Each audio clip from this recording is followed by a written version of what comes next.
Graça e paz, amado e amada de Deus. Estamos aqui para mais um encontro com a palavra de Deus em família. Vamos orar? Senhor, meu Deus, te chamamos, ó Pai, e te convidamos para este momento, Senhor. Momento de devocional a Ti. Momento, Pai, em que leremos a Tua palavra e refletiremos sobre ela. Espírito Santo, Deus, abre os nossos ouvidos, os nossos olhos espirituais. Prepara, Pai, o nosso coração para compreender a Tua palavra. Senhor, que seja um momento em que não haja distração, um momento dedicado ao Senhor, Pai, para que nós possamos ser transformados, Senhor, não apenas por ouvir a Tua palavra, mas por permitir que ela seja vivida através de nós. Ó Senhor, a Ti toda a honra, toda a glória e todo o louvor. Alcança, Pai, o coração de todos aqueles que estiverem neste momento ouvindo a Tua voz. E usa-me como canal de bênção, Pai, na vida de muitos. E que eu mesmo, Senhor, seja transformado pela prática do Teu Evangelho da Graça. Em nome de Jesus. Amém. Amados, eu quero ler 3 textos com vocês. E o primeiro deles está em Marcos, Evangelho segundo Marcos, no capítulo 1, versículos 14 e 15, que diz assim: Depois de João ter sido preso, esse aqui é João Batista, tá? Jesus foi para a Galileia, pregando o Evangelho de Deus. Ele dizia: O tempo está cumprido e o reino de Deus está próximo. Arrependam-se e creiam no Evangelho. É isso que Jesus pregava no início do seu ministério. O segundo texto está no Evangelho de Mateus, que é um texto bem conhecido. É o capítulo 6, verso 33, que diz assim: Mas busquem em primeiro lugar o reino de Deus e a sua justiça, e todas as demais coisas lhes serão acrescentadas. Amados, e por fim, um texto que está no Evangelho segundo Lucas, nos versículos, capítulo 17, versículos 20 e 21, que diz assim: Indagado pelos fariseus sobre quando viria o reino de Deus, Jesus lhes respondeu: O reino de Deus não vem com visível aparência. Nem dirão, ele está aqui ou lá está ele, porque o reino de Deus está entre vocês. Amados, o tema do nosso devocional hoje é comprometido com o reino de Deus. O reino de Deus, ele é visto de várias formas pelas pessoas, né? E não necessariamente de formas erradas, mas de várias maneiras. Por exemplo, podemos entender o reino de Deus como paraíso, como o lar eterno, como o lugar onde nós estaremos com o Senhor pela graça de Deus e pela obra de Jesus Cristo que nos alcançou de forma eterna. Esse é o reino, aquele lar eterno. E nós podemos entender, né? Então são as duas formas mais comuns, e podemos entender também pelos textos que nós lemos, que o reino de Deus é a vontade de Deus realizada através de nós. e na nossa vida. Né? Então, é muito comum nós desejarmos, né? Eu creio que cada um de vocês que dedicam um tempo para ouvir esses devocionais, para ler a palavra de Deus, para orar todos os dias. Então eu entendo que há um desejo sincero do coração de vocês de terem um relacionamento íntimo com o Rei, com o nosso Pai eterno, com Deus Todo-Poderoso, com o nosso Senhor Jesus Cristo, que veio ao mundo, né? A palavra de Deus que se fez carne, né? Se tornou humano, nascendo de uma mulher e sentindo tudo o que nós sentimos. Jesus sentiu fome, sede, frio, dor, tentações, mas não pecou em nenhuma delas.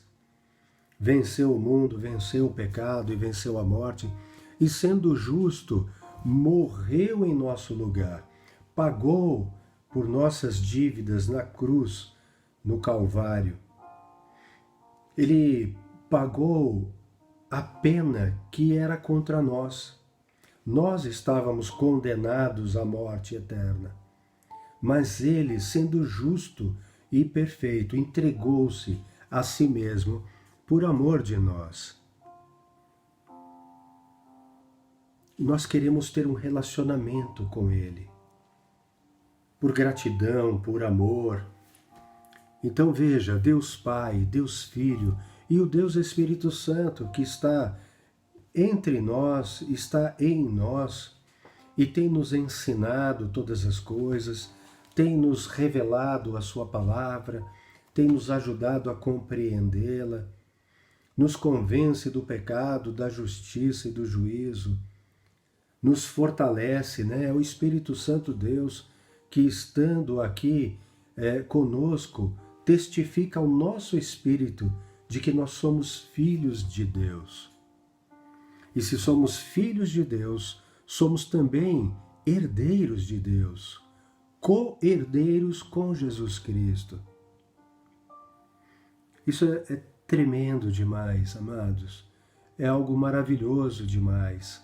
Motivo de gratidão, motivo de alegria, motivo de estarmos felizes, independente das circunstâncias, simplesmente pelo fato de nós termos esta convicta expectativa, essa esperança, mas não é uma esperança duvidosa, né? É uma esperança com convicção de que algo maravilhoso nos aguarda. E por isso nós podemos todas as coisas, podemos enfrentar todos os problemas naquele que nos fortalece através dessa fé. O apóstolo Paulo, ele diz isso, né, que nós devemos nos alegrar na esperança, sermos pacientes nas tribulações e perseverarmos na oração ou nas orações, né? Então, isso é tremendo. Mas, amados, eu estou falando de um desejo do nosso coração. Nos relacionarmos com Deus, Pai, Filho e Espírito Santo. Mas para que nós tenhamos algo coerente na nossa vida, é importante, então, para nos relacionarmos com o Rei, permitir que Ele reine em nós. Eu não posso ter um bom relacionamento com o Rei dos Reis se eu não obedeço às suas ordens, os seus mandamentos, as suas instruções. O Rei, ele reina. Jesus nos ensinou a orar assim: Pai, Pai nosso que está nos céus, santo, santo e santo é o teu nome. Venha a nós o teu reino e seja feita a tua vontade, assim na terra como no céu. Jesus nos ensinou a pedir ao Pai que o reino dele venha.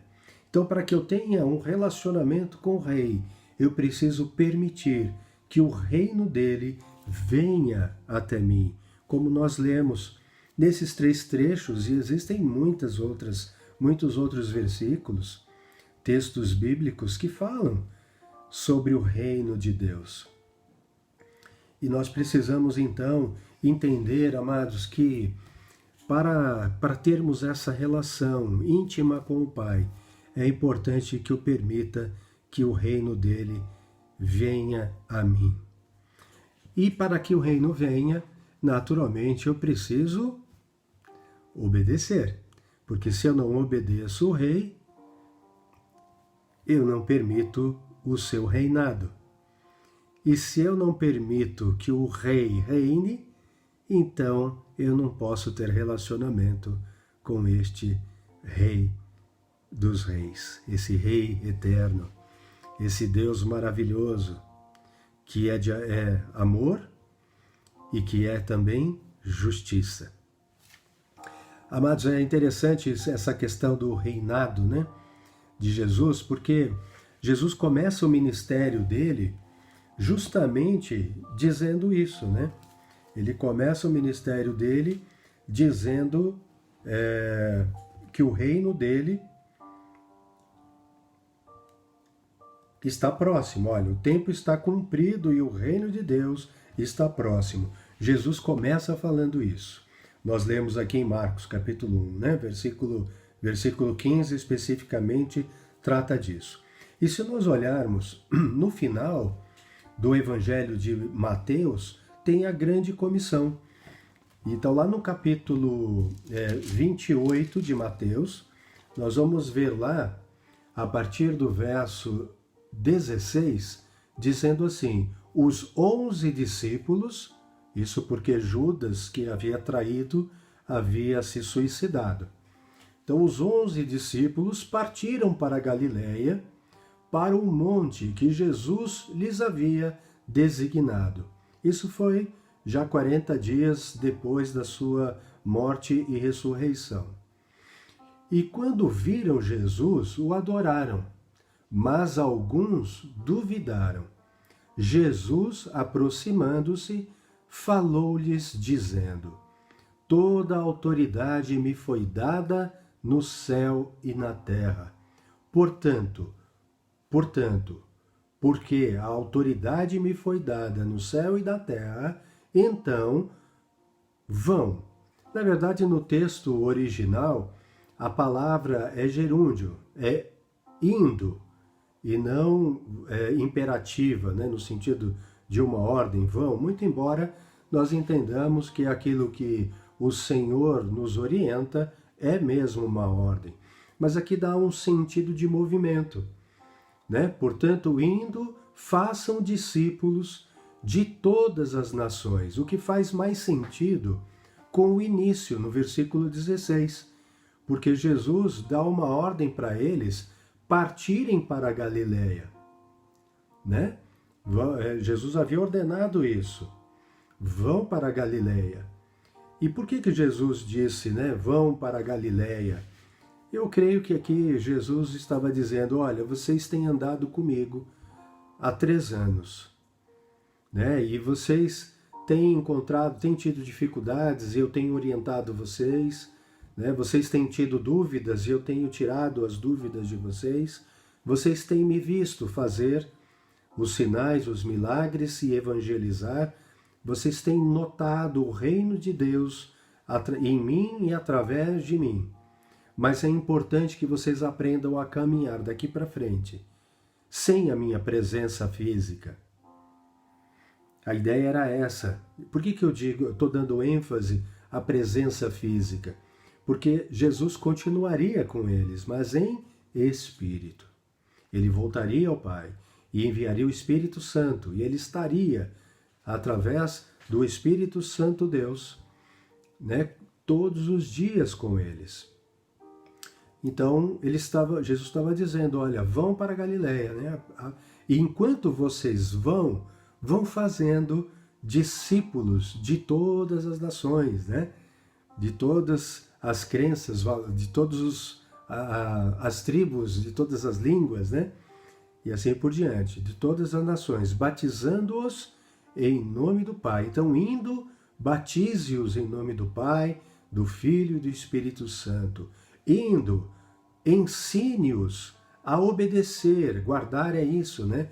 Na palavra original, a melhor tradução é obedecer. Mas aqui de uma forma poética, conforme toda a Bíblia, ele utiliza a versão ou a tradução foi guardar. Então, ensinando-os a guardar, a obedecer todas as coisas que tenho ordenado a vocês. Guardem o que eu vos ordenei, né? Indo, ensine-os a obedecer. E eis que estou com vocês todos os dias até o fim dos tempos.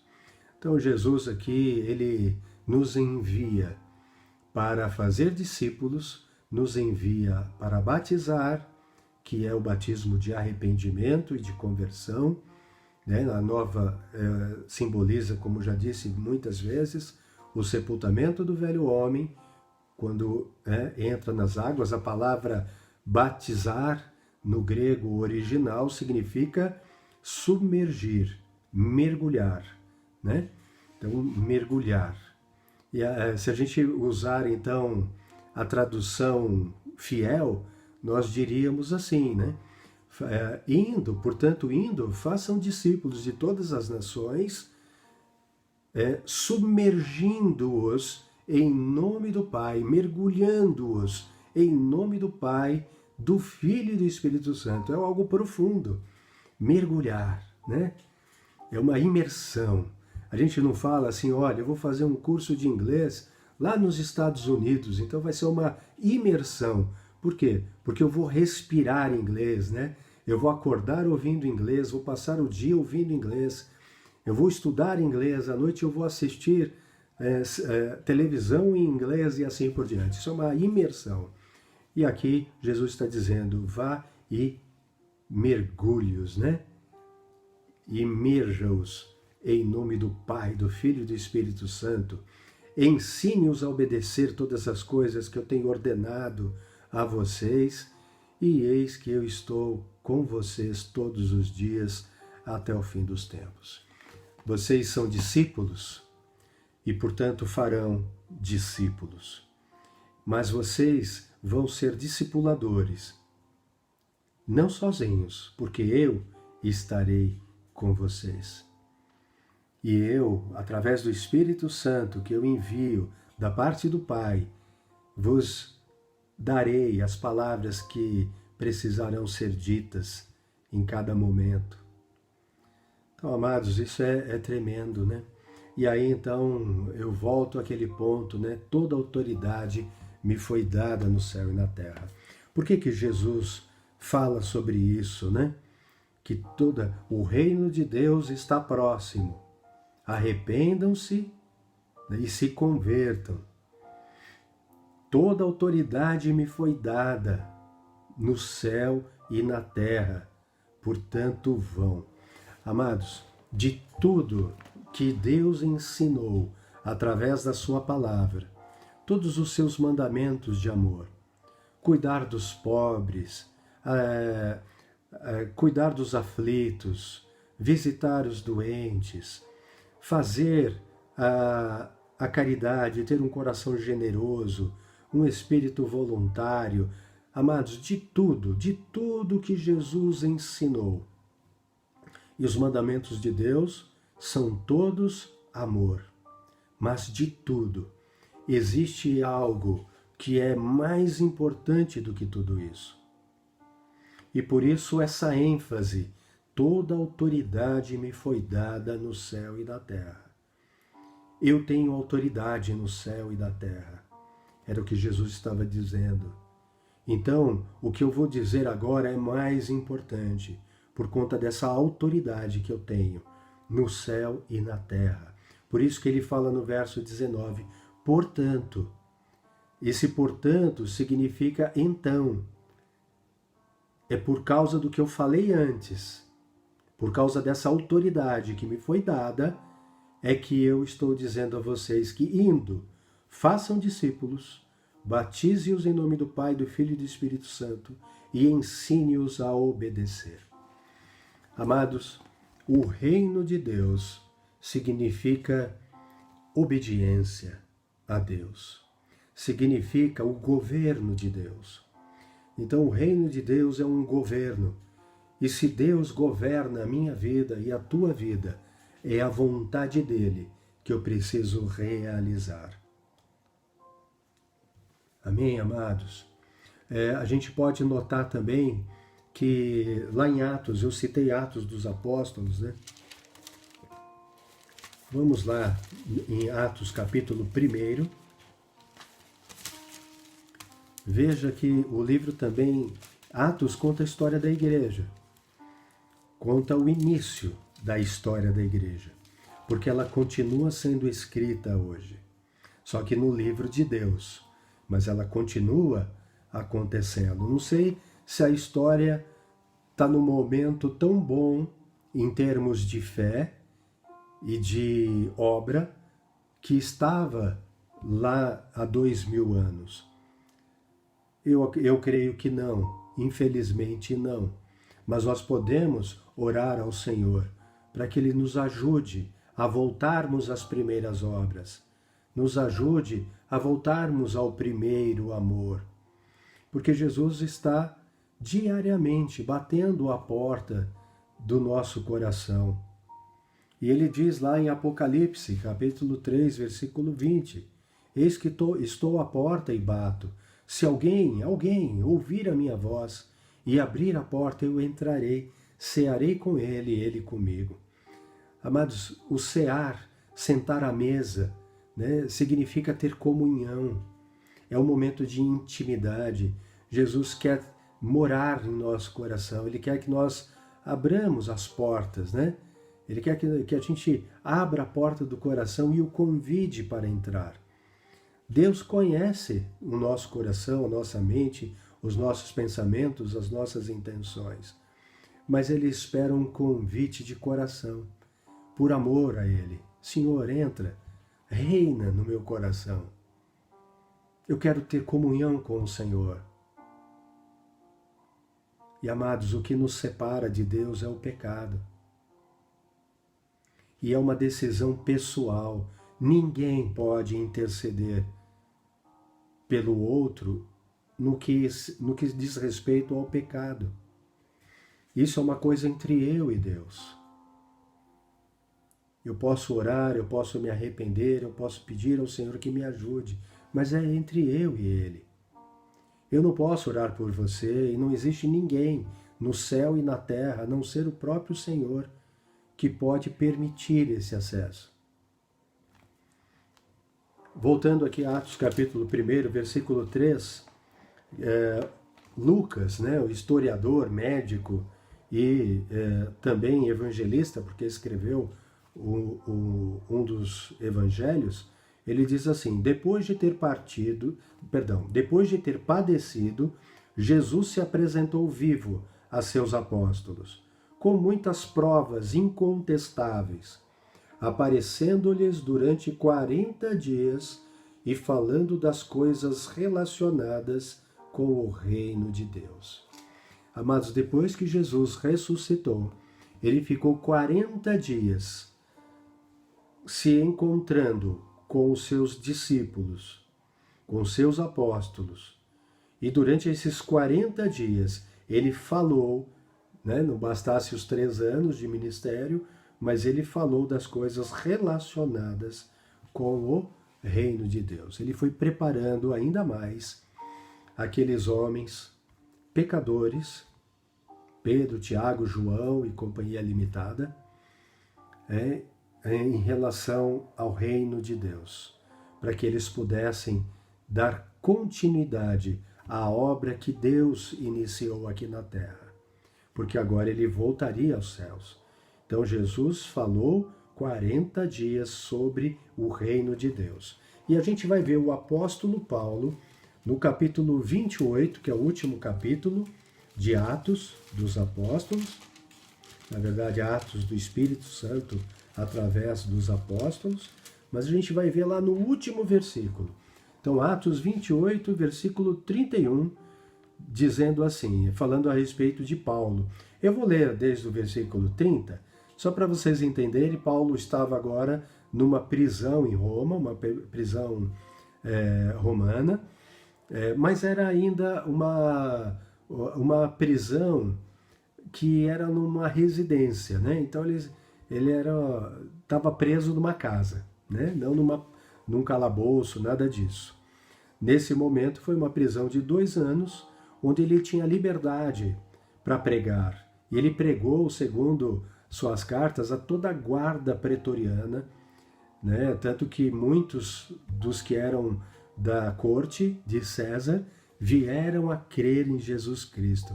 Glória a Deus, e foram salvos por isso. Mas aqui o verso 30 diz: durante 2 anos, Paulo permaneceu na sua própria casa, que tinha alugado, onde recebia todos os que o procuravam. Pregava o reino de Deus e, com toda a ousadia, ensinava as coisas referentes ao Senhor Jesus Cristo sem impedimento algum. Então, era obra do Espírito Santo através da vida de Paulo. E a gente vai ver Jesus mesmo falando sobre o reino na maioria das suas parábolas. Amados, então hoje eu quis dar a ênfase à questão do reino de Deus para que ninguém tenha dúvida. O reino de Deus é um lar eterno, mas enquanto não vamos para este lar eterno, é importante que nós vivamos este reino de Deus aqui ainda em vida, aqui na terra. Porque se nós não fizermos do nosso rei, né, o nosso Senhor de fato, se nós não permitirmos que Deus reine através de nós, nós não estamos no reino de Deus e não estaremos no reino de Deus, porque ele começa aqui. O reino de Deus está entre nós, está entre aqueles que fizeram de verdade do Senhor o seu rei e permite que ele reine. Então isso é algo para a gente ter em mente. Que Deus possa reinar em nossa vida. Que o reino de Deus seja visto através de nós. Que o reino de Deus seja notado na nossa vida. As pessoas precisam olhar para nós e dizer assim: uau, este homem, esta mulher, ela tem o reino de Deus na vida dela. As pessoas precisam olhar para nós e enxergar Jesus Cristo. Então eu vou falar aqui como João Batista disse: agora convém que Jesus Cristo cresça e que eu diminua. Que Jesus cresça na nossa vida. E o nosso eu, o nosso ego, a nossa carne pecaminosa, idólatra, a nossa carne imoral, a nossa carne irasciva, irritada, briguenta, que ela diminua cada vez mais e desapareça, em nome de Jesus. E que nós possamos então fazer a vontade do nosso Pai, porque toda autoridade no céu e na terra pertence a Ele. E se pertence a Ele, cabe nos obedecer. Que Deus abençoe grandemente a tua vida, que essa palavra encontre um coração fértil, que você possa meditar nela, refletir nela, buscar o Senhor de todo o teu coração, conhecer a vontade de Deus, que é boa, agradável e perfeita, e ter a alegria de caminhar na presença de Deus. Presença de Deus. Moisés dizia assim: Senhor, se a tua presença não for comigo, não me faça sair deste lugar. Mas, amados, se é o pecado que faz separação entre nós e Deus, eu só posso estar na presença do Rei se eu estiver em obediência a Ele. Que Deus te abençoe em nome de Jesus.